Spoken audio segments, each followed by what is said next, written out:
and welcome to Safe Space, the official Safe in Our World podcast. For those who don't know, the main goal of Safe in Our World is to create and foster worldwide mental health awareness within the video game industry and beyond, to eliminate the stigma surrounding mental health and to make it a natural topic of discussion, and to promote the dialogue so that people are not afraid to reach out for help if they need it. My name is Rosie, and today Jake and I are delighted to be joined by Mxiety, aka Marie, who has been described as, this is my favourite phrase, a mental health cheerleader, an advocate, all-round positive influence, and is also one of our lovely Safe in Our World ambassadors as well. So welcome. Thank you so much for having me. I hope I did your introduction justice. I love the phrase mental health cheerleader so much. Well, that one was one that the community gave me, and then I kind of just started using it on my Twitter. But it describes it well what I'm trying to do. I think so. Yeah. Yeah, it's wonderful. So with guests, we're going to be starting this thing where we ask to do a little introduction of yourself, but then also just to kick things off, to break the ice, to ask about what is your all-time favorite game and why. All right. How deep do you want me to go into my own lore? Oh, as deep as you want to. Let's go. Let's find out everything. So I mean, the basics are right. My name is Mxiety, and I've been talking about mental health now. October 10th, World Mental Health Day, will make for 4 years since Mxiety launched. What had happened was I had always had rather poor mental health, but the last job that I was in really tanked it, the job before this one. And I was forced to leave because I had a very public panic attack at work. And I realized that I felt very alone, and I didn't know where to turn to get information, because what I saw a lot of was people sharing their story online. And then I would also see mental health professionals just talking about, facts about mental health that they knew. And I felt like there was nobody in the middle connecting the two when I was trying to find information. Like where was somebody who would talk about mental health, but in a way that had a little bit of I guess a bit of more of a background to it. And the other thing that I recognized as I started talking about my own journey, people would talk in very hushed voices and say like, "Oh yeah, me too. That, oh yeah, or that's happening, and I'm very stressed. Oh, you have panic? Wow, yeah, I have panic attacks. Thank you for telling me." And that was the thing they kept repeating is, "Thank you for telling me about your story. That makes me feel less alone." And the thing was, not to blast my friends, but it was all of them. Every single person I told separately, all came back with the same, "Oh, wow, well, thank you for telling me, because me too." But nobody else was talking about it, right? So I felt loneliness technically in a group of people who were all experiencing the same thing. And so all those things combined, and the fact that my mental health was absolutely awful. And basically, after I left that job, I felt like my career was gone. And rather dramatically, in my early 20s, I was like, well, then that's that. Actually, late 20s, sorry, but still dramatic.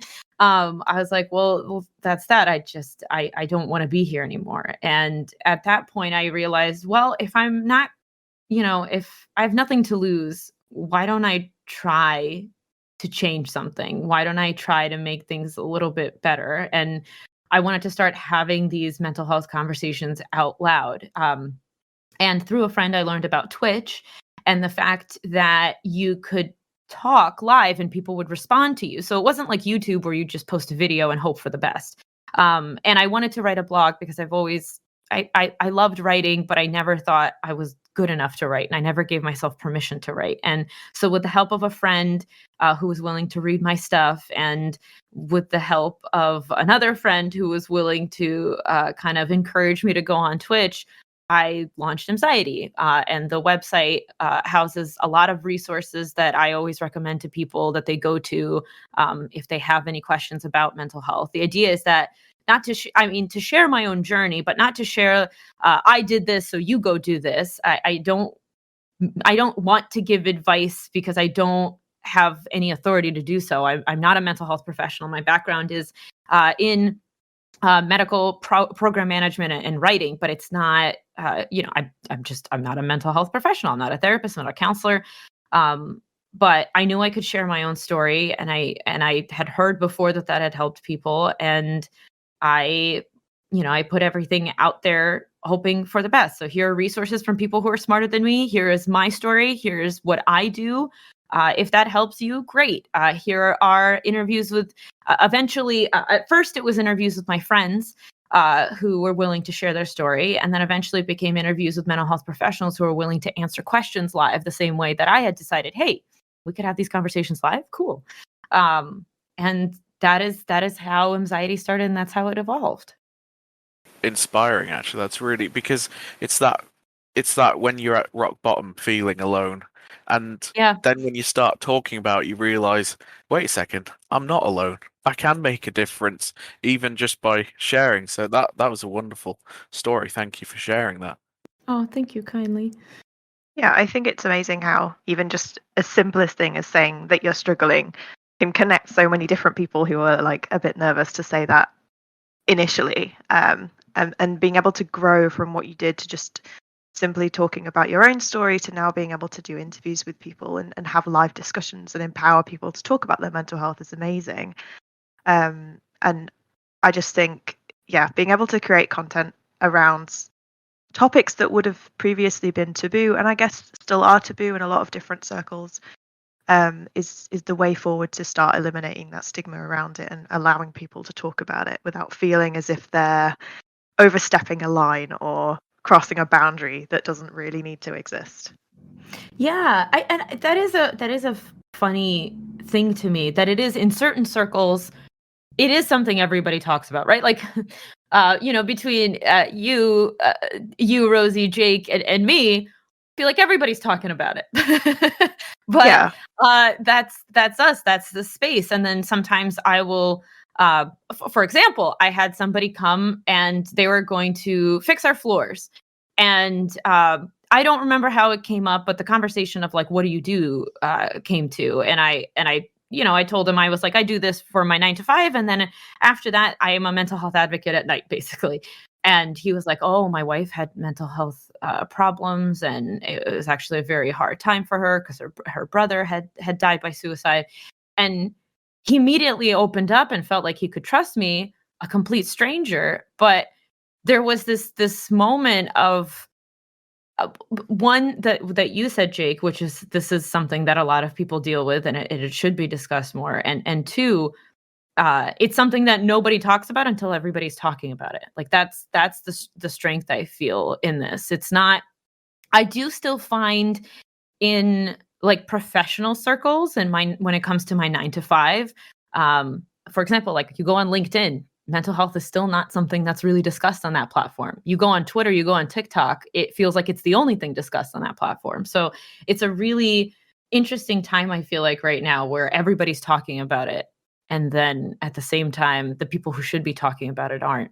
Absolutely agree, because it's similar to yourself. I was in a job, and as soon as I revealed I had OCD, it was like, we can't manage this. You can't manage this. Leave.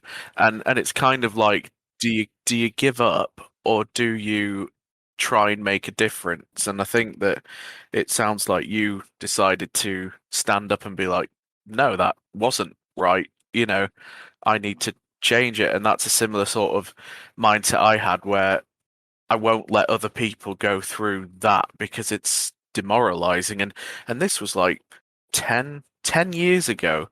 So, it feels like mental health and understanding of mental health from so many different areas of life, it seems to still be fairly new. And the understanding of mental health is still just, I don't think we're there yet, but I think we're definitely making strides in the right directions. Yeah, agreed. I do find it interesting that from everyone who I've spoken to, at least, who advocates for mental health publicly, whether that be on social media or Twitch or just talking in conversations in real life, it seems to have always come from a place where they have been outcast or have gone through a traumatic experience with their own mental health to make them think that they won't wouldn't want that to happen to anybody else. And that's kind of sad, obviously, just to know that that's where a lot of the passion comes from.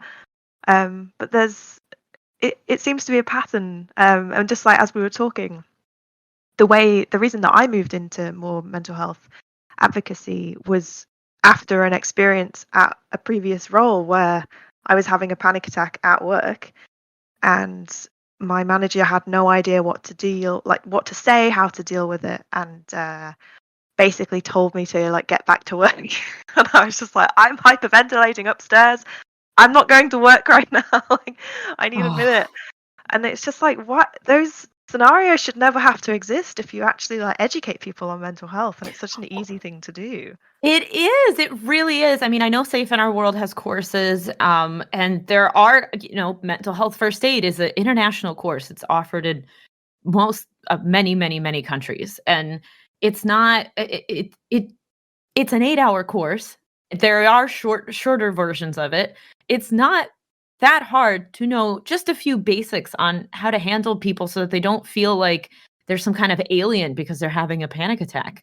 For me, what had happened is I'd come to my job several times and I said, I think I need to see a therapist. And they said, oh, well, and I said, I need to see a therapist. Can I please, take work from home half a day so that I can see a therapist? Now, this was before COVID, obviously, and about 5 years ago now. So I said, I need to see a therapist. So I'd like to work from home half a day and then come in after I go see the therapist. And they're like, well, we absolutely cannot give you that time.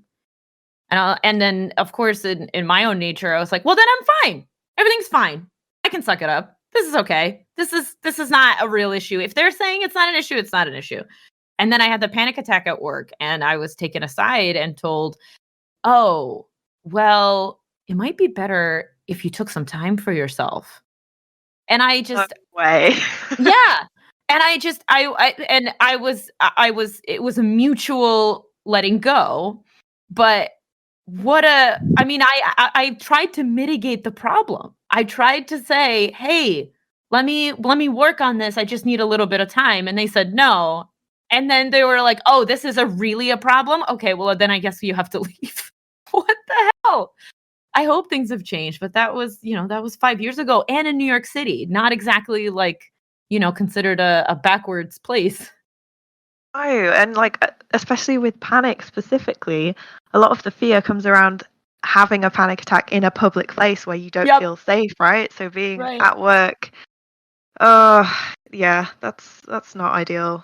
I was actually lucky too, because my manager at the time knew what to do. She took me aside. She started helping me breathe. She gave me some ice cold water. She knew what to do. She took me aside so that I wasn't this wasn't happening as public. I mean, everybody knew still it was a small office, but there was something done to mitigate it. And that's still how it ended, that's still not how, what I think, if anybody asks me, which I'm sure nobody would, but how that should have been handled is, I think, it's great that my boss took me aside and we had a conversation.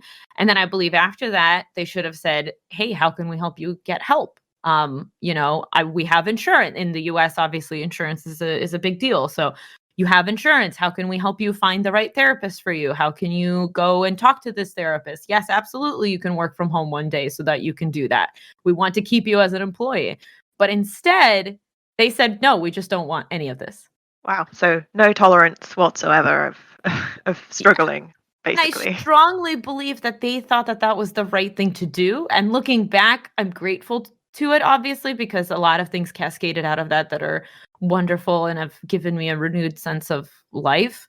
But no, that's not how it should have been handled. Well, no, I mean, it's prejudice against something that you can't avoid. That's Right. ridiculous. And it's strange how it's treated so differently to if, let's say, you rang into work one day and said, look, I've been throwing up all night. I've got a bug. I can't come in. I need to take time off. But if you said anything to do with mental health, they'd be like, oh, well, I don't know if I trust you. It's so bizarre. It is. It really, really is. And regarding that, I mean, how much easier would things be if you could just say, "Hey, I need a mental health day. I'll be back in tomorrow." Same way. How many I mean, I don't mean to speak for you, but how many of us have lied and said, "Oh, I have a bug. I Oh, ate something bad," when you so mean many times. that like I actually feel like dying today, you Yeah. know? Yeah, that sounds familiar, really, because it's like if it's physical and they can see it, it's absolutely fine. But if it's sort of mental health and internal, it's you just more often than not, you just sort of like I know I was told to just like buck up and think of something else, and it's just like, yeah, all right, I'll think of something else. Sure, It's I'm like, oh my God, cured. I've never thought of that before. I'm Yeah. fixed. How many different things can I think about before I run out of things to think about and I'm still having a panic attack? Right? That's not going to help me. No. But that's the thing, I think, to somebody who hasn't experienced something like that, that is the solution, right? Like if you don't feel it as bad as that, then that seems right. That Yeah. seems right. Oh, well, you're not, you're sad. Well, just think of something happy. But Yeah. it's not sad. It's helplessness. It's hopelessness. It's the feeling of doom. It's the feeling like your life isn't worth living. It's the feeling. It's the most existential thing, right? It's questioning your entire existence. The whole reason for your being is to live and to produce more life. And if you're sitting, and I mean, this is only with depression, of course, there's other mental illnesses, but my experiences with that, but to have somebody sitting there and questioning their entire life, and whether they deserve to exist, and then someone's response to that being, "Oh, well, just don't do that." It's it's hard. It's very Yeah. hard. It's incredibly common as well. Like I remember having a very honest chat with my dad, who I love to bits and is the one of the most supportive people in my life. Like he's my biggest fan. Bless Oh, him. But he he didn't quite understand where I was coming from when I was explaining anxiety to him, and was just like, so. And I think the way I described it to him, which is something I saw on the internet and was like, this is the perfect description for me at least, is that when you like miss a step on the stairs and then your stomach mhm. drops, but like all the time. And I was like, oh my God, that's the most amazing example, like just physically how you can feel sometimes, just to get the point across. And he was like, oh yeah, I get nervous sometimes. I was like, no. No, that's not it, Not what close, I'm but talking not it. about. Yeah, another one that I've heard that I absolutely love is the feeling you get when there's boss music, but you can't find the boss in a Oh my game. God, yeah, that's amazing. That was the perfect one for me, because I mean, that's exactly it. You're looking around, you're like, "Okay, he's coming. He's gonna jump. Wait, it's not here. Why is Yeah, nothing here?" something's wrong, but I don't know what Yeah, where it is. yeah. Oh, yeah, it can be a enlightening conversation for them, but exhausting for you having to kind of Yes, talk to them about absolutely. all of these really difficult things that you don't want to keep talking about because you just kind of Right. want people to understand, which is really Yeah. difficult if you're not used to doing that. And I suppose just that kind of leads on to a question I had for you about, because you do your mental health talk show and you have interaction with the viewers from Twitch, getting the same questions again and again, which I'm sure that you do you kind of do you find comfort or frustration in having to answer the same questions a lot? I find a lot of comfort in having to answer the same questions from people who genuinely want to know, and I find a lot of connection that way too. Like, oh, if somebody's wondering about that, that means it's not weird that I wonder about that, that I think about that, that I worry about that. Other people worry about that. The stuff that I find frustrating is people questioning why I talk about mental health if I'm not a mental health professional, which I'm sure if you've ever been on my Twitter, you can see me rant about. I mean, you could talk about anything without that pertains to you and your life and how it affects you without having to be a professional. And I could talk about what it's like having a foot. I'm not a podiatrist, but I could still tell you, here's my foot. Exactly. Here's what it looks like. Sometimes it hurts. I'm not gonna diagnose my foot or tell you what's wrong with your foot, but I could still tell you about my foot. You Yeah. know? Um, you don't have to be and I think that's very stigmatizing to imply to people that like, oh, you can't talk about this even though you've lived through it. You can't talk about it because you didn't study it. I did study it. I've spent 31 years in my head studying it. As long as I am not telling you what to do with your life or giving you any advice or trying to treat you, there's absolutely nothing wrong with me sharing my story. So that bothers me. But I'm getting through that. I think and I've been talking about that a lot with my therapist, actually, because I think that has actually more to do with my own complexes of I'm not good enough, I don't know enough, therefore I don't deserve to talk about something, or I don't like I'll never be good enough or knowledgeable enough to be able to be worthy of even sharing my own story. So that's my own hang up, but that's why it bugs me when people come to me and poke me about that. But so that will bother me, or people will say stupid things about mental health, that and I don't mean, every question is important, but I mean things like, oh, I had somebody early on come in to my stream very early, like with my first year, and it still stuck with me. And this guy was like, you don't know what it's like to work with, I work in a prison and they're drug seekers, and you don't know, like they'll trick you, they'll try to get you to give them drugs. And I remember I cried. I edited this out of an episode, so but I cried on the show as I was telling this person. I was like, can you imagine the pain that they're in? That's what they're doing to try to get help and understanding from people, and you're here just judging them. And it broke my heart that like that's how people view people with addictions, with with mental health issues, that like we're just a burden, we're just a bother, we're just people who need so much attention from you. And like that broke my heart. So that's the stuff that like I have a very hard time dealing with. But answering questions about, my friend has bipolar and I don't know how to talk to him about it, or I really think my friend needs to seek therapy and I don't know how to get them to do that. And spoiler, the answer is you don't get them to do anything. But those questions I'll answer over and over and over again, because those are human. The judgment, the stigma, that's the stuff that hurts and gets frustrating. I know what you're saying. You're saying, you kind of sometimes beat yourself up, or other people sort of get critical because you're not a professional. But I think it's like, imagine a world where either there was, say there was just mental health professionals, and let's not beat the bush that the mental health system around the world is not fantastic. No.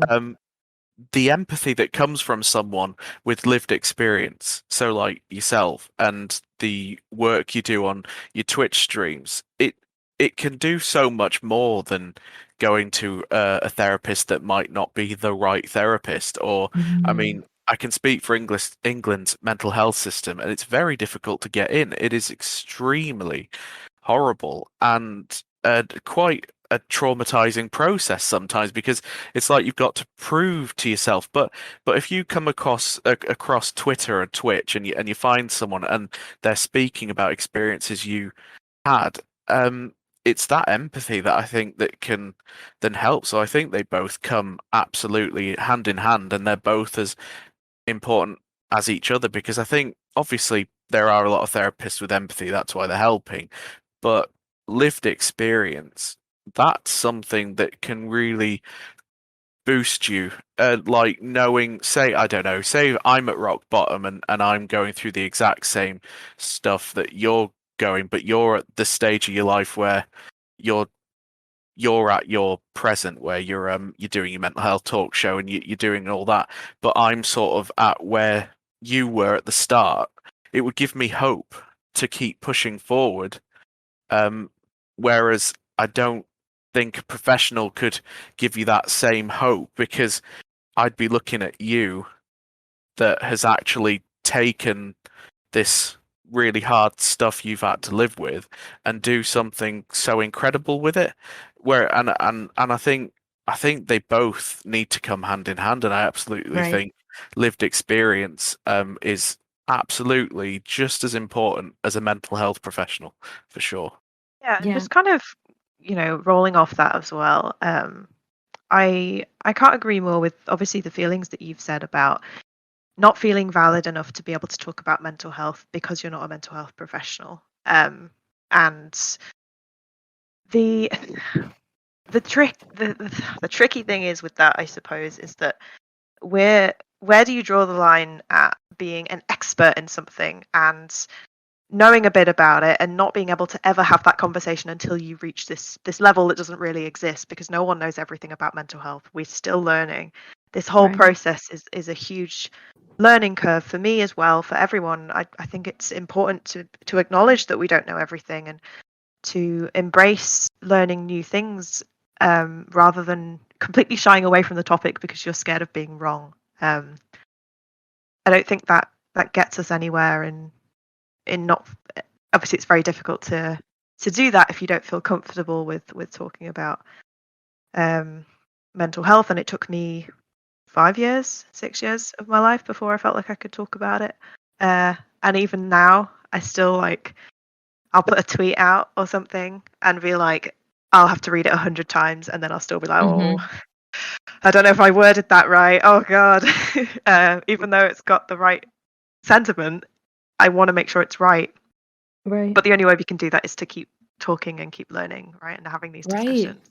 Right. And I feel, because the big fear, and I understand this fear because I fear it myself, is that somebody's going to spread misinformation, right? Like, for example, there's a whole thing in the ADHD community about how, oh, people with ADHD have bad object permanence.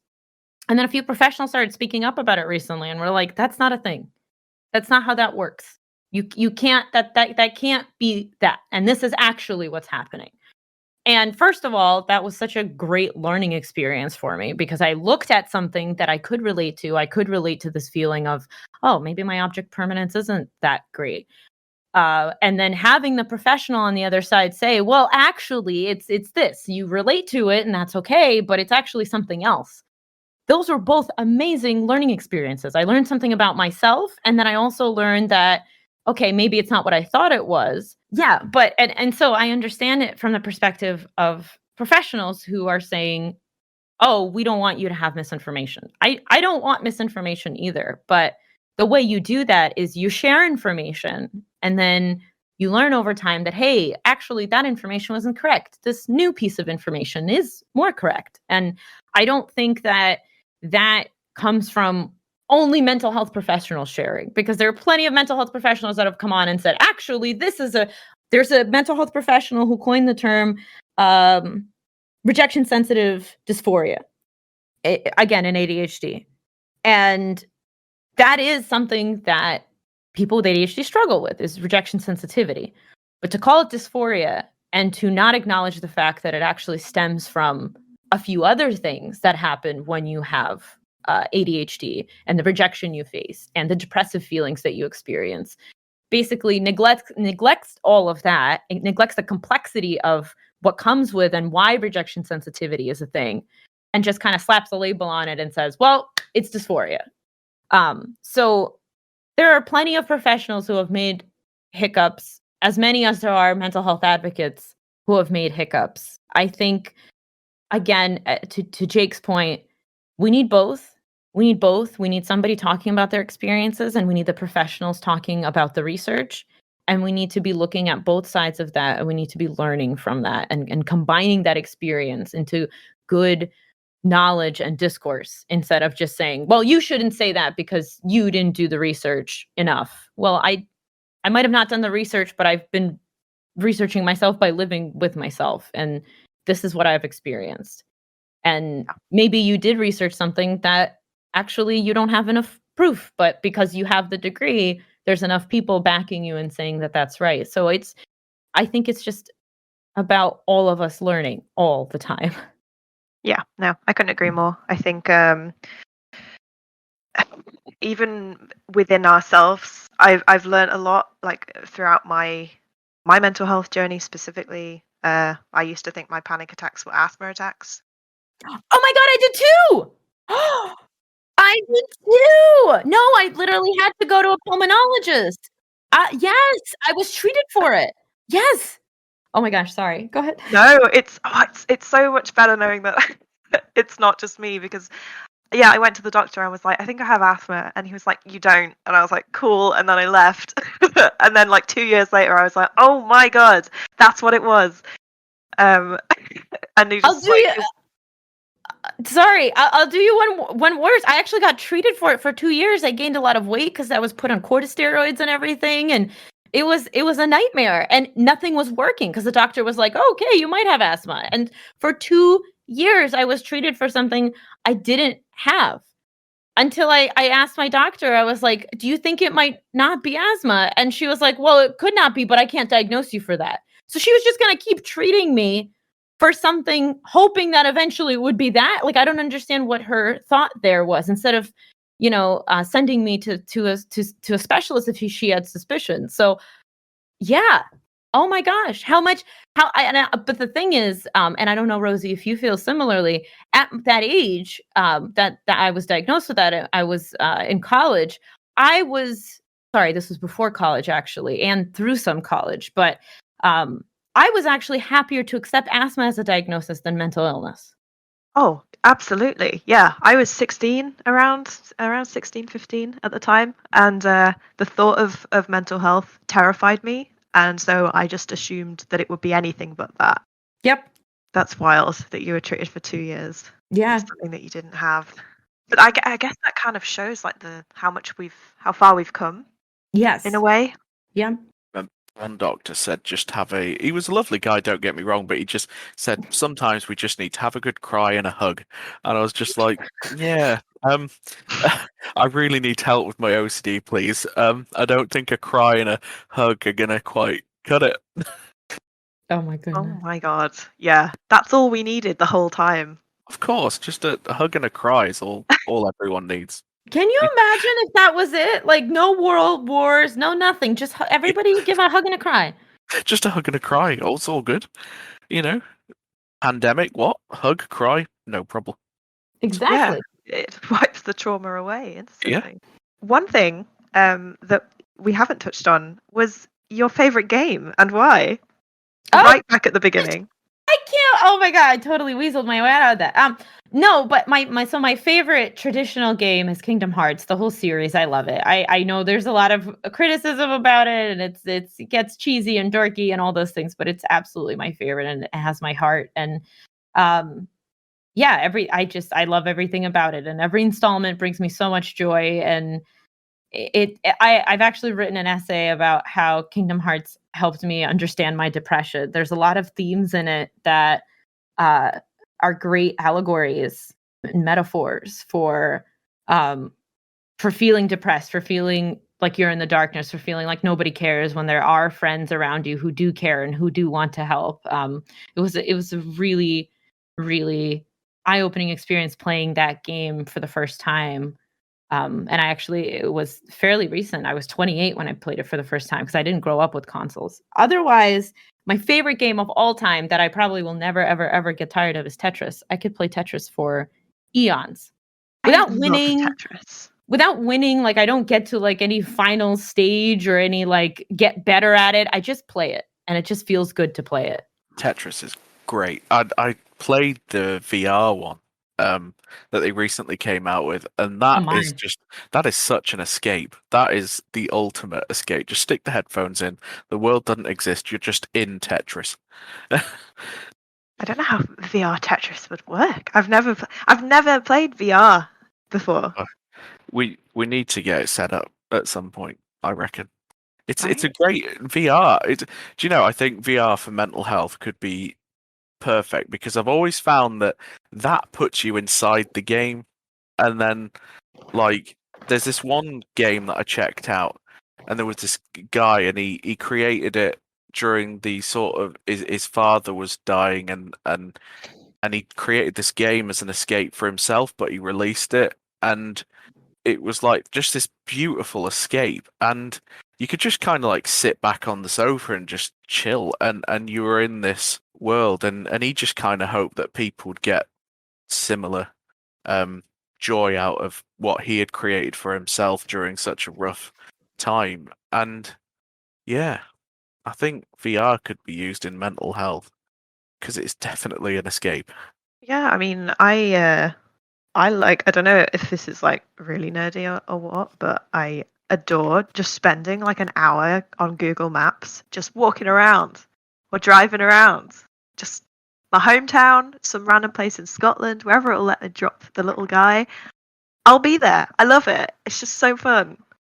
Oh, Good. that's awesome. That's so I actually moved here from to the US from Russia when I was 14, and I recently went onto Google Maps and revisited my hometown and got to see how it's changed and everything. And it was I sat there crying because I couldn't believe that I got to go without going, and I was seeing this place that was so familiar, but it wasn't. It was a great experience.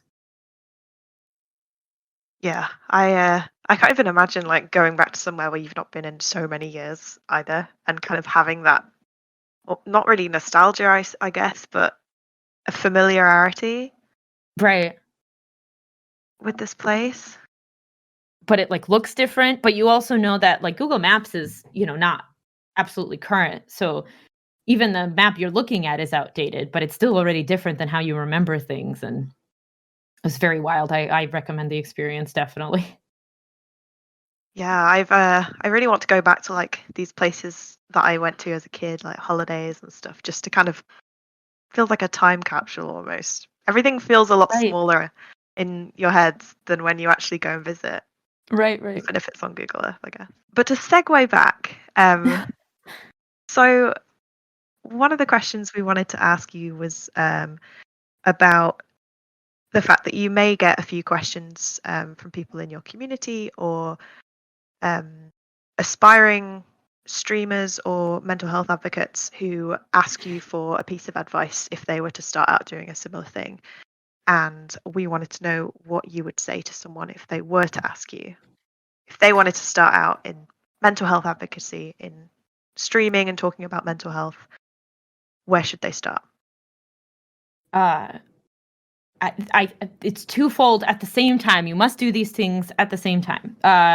No, but if I could go back and teach myself something, I think I would ask myself to get some kind of mental health first aid training. So again, I know Safe Our World offers training for moderators and professionals in gaming.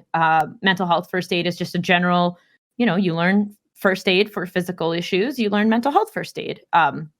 So I did get that pretty early on in my career.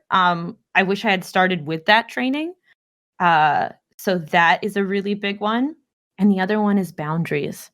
I don't think that I will say this and anybody will change their mind, but I started out thinking that I was going to do this so that I could save the world, that I would help everybody who needed help because I needed help and nobody was helping me. And so I had no boundaries. Anybody come to me, talk to me about your issues. I will help you. I will get you to resources. Again, I never like pretended to be a therapist or anything, but yeah, I will tell me your story and I will help you find the resources that you need. And that's not stupid. That's very caring and thoughtful, but you are not Superman. Even Superman needed a rest. Like you cannot save the world if you are not taking care of yourself. And establishing those boundaries and establishing that space for you to be able to exist outside of this mental health meta is so, so important. Um, and it's important to offer resources, but it's also important to put your foot down sooner. So if somebody comes in and they tell you, their whole life story, it's important to validate them and let them know that their story is valid and they matter. But it's also okay to say, but I can't help you. And that is actually more helpful than trying to help them yourself. And but the reason I always hesitate to say that is because I feel like it's one of those lessons every mental health advocate needs to learn on their own.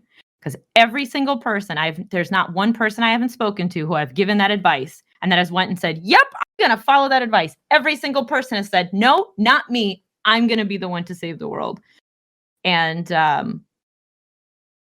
think that's just how it is. I think we learn to love ourselves. I think we learn to figure out what our boundaries are. I think we learn to figure out that we have a limit break. I think, yeah, I think all of those things are learned. So no matter how much I could give that advice, I don't know that anybody would listen to it. Um, but what the thing that I can say is just remember that it is okay if you can't be there for everyone. That's why all of these resources exist. That's why Safe in Our World exists, in the UK, and Take This in the US, and other such gaming charities in other parts of the world, and why there's non-gaming mental health charities, and why there are local resources, and there's so many resources out there. You are not alone. You don't have to try to save the world alone. There is help out there. You don't have to shoulder it all by yourself. And in fact, you will do somebody way more of a favor if you direct them to a place where they can get the help they need, instead of trying to be the help that you cannot offer. Yeah, you just can't be responsible for everyone. It's not healthy to do that. It's not fair on them. It's not fair on you. And although you might feel as though you're in the position to do that, you're not. Like, right. there's professionals out there who are waiting and willing to help. It doesn't have to be you. Like, you're doing your part by talking about mental health and having these conversations and opening up the floor as a safe space, but you can't be responsible for everyone's journey, because it's not possible. Right. You have your own journey. Yeah. Yeah, absolutely. It's very good advice, definitely. But like I said, nobody follows it. No. Not in the beginning. No, I think you get to a point where you're like, oh, wait, it's okay for me to care about myself. And it's also okay that I can't save everybody. But I think you just have to make that journey and get there yourself. There's no shortcut. Yeah, because I think you think you're comfortable with it until it hits a point where it's not okay. Similar to, I guess, almost what we were talking about in the beginning with like panic attacks. It's not a problem until it's a problem, and then it needs to happen. Like, and it shouldn't get to that point, but it it will, especially with content creation, and so it doesn't have to get to that point. So, kind of related to that, I suppose, when we're talking about self-care for streamers and content creators, whether or not you talk about mental health, it's a very difficult place to be putting yourself out there for the world to interact with, learn more about you, critique, and it's showing a lot of vulnerability, even if it's not necessarily everything about you, if that makes sense. So I suppose, what would you say is the most important, obviously with boundaries especially, but when you're trying to take care of yourself and you're creating content, what would you suggest? So the answer to this, some people don't like, because I ask you to do work instead of telling you, oh, just go to do a bubble bath. That'll fix it. Because people like hearing, oh, I just need to go do a bubble bath. And then the reason that things aren't better is because I'm too lazy and I haven't made myself a bubble bath. So it's my fault. So it's a twofer. You get to blame yourself for something you're not doing. And it might not be something that works for you, but everybody's doing it, so that seems like the right thing to do. So instead, I like to turn it back and ask people to figure out what works for them. And the way you do that is you make a list. You make a list of things that you do, not when things are amazing, right? Not like the day you went to Disney World, like what made that day so perfect. I'm talking about what makes like a decent day perfect. What makes sorry, not perfect, but yeah, what makes just a decent day? Is it the cup of tea you had in the morning? Is it the jog you went on, the walk? You played with your dog? You made sure you kissed your partner? You texted your best friend? What is it that made for a good day for you? And then figuring out, when you're not feeling well, when you're sad, when you have that list of things that make a good day for you, when you're sad, when you're tired, when you're overworked, when you're not feeling well, when you're just not in it, you go back to that list, whether it's physical or in your head, and you look through it and you say, okay, what do I need? I know these things make me feel good. Which one of these things can I do right now? Maybe it is a bubble bath. Maybe it is going to get your nails done, but it might be, I haven't texted my friend in a while. That'll make me feel good. I haven't played with my dog and given him the attention that he deserves. I haven't told my partner I love them. I haven't went for a walk in a little while. I haven't, watched Netflix and not cared about anything. You find that list and you figure out, what does self-care mean for you? What makes you feel good, and how can you care for yourself by doing something that makes you feel good? It's going to look different for everyone, and I'm not a huge Yes. fan of when people try to describe what self-care should look like, because it's never going to look the same, and it's probably It's going to change not. from day to day, week That's to also week. true. Yes. Yes. As advice, because we all sort of like do different things, don't we? We all have different things that make us feel good. We're not all going to enjoy a bubble bath kind of thing, and no, I think that's perfect, really. Yeah, but it's also like the emotional capacity that you have on that day to do something, because That's for true. me, I know going to the gym makes me feel better afterwards, but on some days there is no chance that I'm going to leave the house, never mind go to the gym. Like, it's just not going to Right. happen for me. So it's setting those expectations and then not feeling terrible if you can't do it. Right. So that's why, having that kind of list of backlog, like, okay, well, I know go to the gym makes me feel good, but I don't have the energy for that. What else can I do? Oh, I can bake myself a cookie. That's self-care. That's absolutely self-care. I found lemonade from my childhood when I used to go to America, and I found that I can find it in England now, and that's pretty much made my week. That's amazing. That's perfect self-care. That's great. You know, just this country time lemonade. Finally found it. Which leads perfectly into Oh, Jake's yeah. question I that have he to. wants to ask every guest that we have on the podcast. I do. I think it's going to be like a special theme question we ask all the guests. And what is your favorite food or snack? Racking my brain since I read this question, because I just like a lot of food. I like lots of food. I love pizza. I love sushi. I love mac and cheese. I love buffalo chicken, which I don't know if you have in the UK. I'm assuming you have like spicy chicken, but I don't know if you have buffalo chicken. We have buffalo sauce because I get buffalo wings and they are amazing. Oh, it must be because I just live in like a town that's stuck in like You live in the middle of nowhere and it's yeah. yeah. So they're like, we've just been introduced to this thing called BBQ sauce, Yeah. But yeah, so I think buffalo chicken is my top all-time favorite thing. I've also, my local pizza shop makes buffalo chicken pizza, and like that is the end of the world, like it is perfect for every occasion. But then depending on the day, like sushi is my perfect food, So it really really depends what I'm trying to go for. Am I going for nostalgia? Am I going for comfort? Am I going for healthy joy? What am I going for here? Yeah, I respect you for the buffalo. Good. I think it's definitely more American than it is in the UK, but I love buffalo sauce so much. So It's so good. So right? good. Oh my god. So, thank you so much for coming on to talk to us about your story, about what you do, about mental health. It's always a pleasure talking to you, and I think you've got some incredibly valuable insights and advice for people who are going through the same thing or want to start talking about mental health. And I think it's invaluable.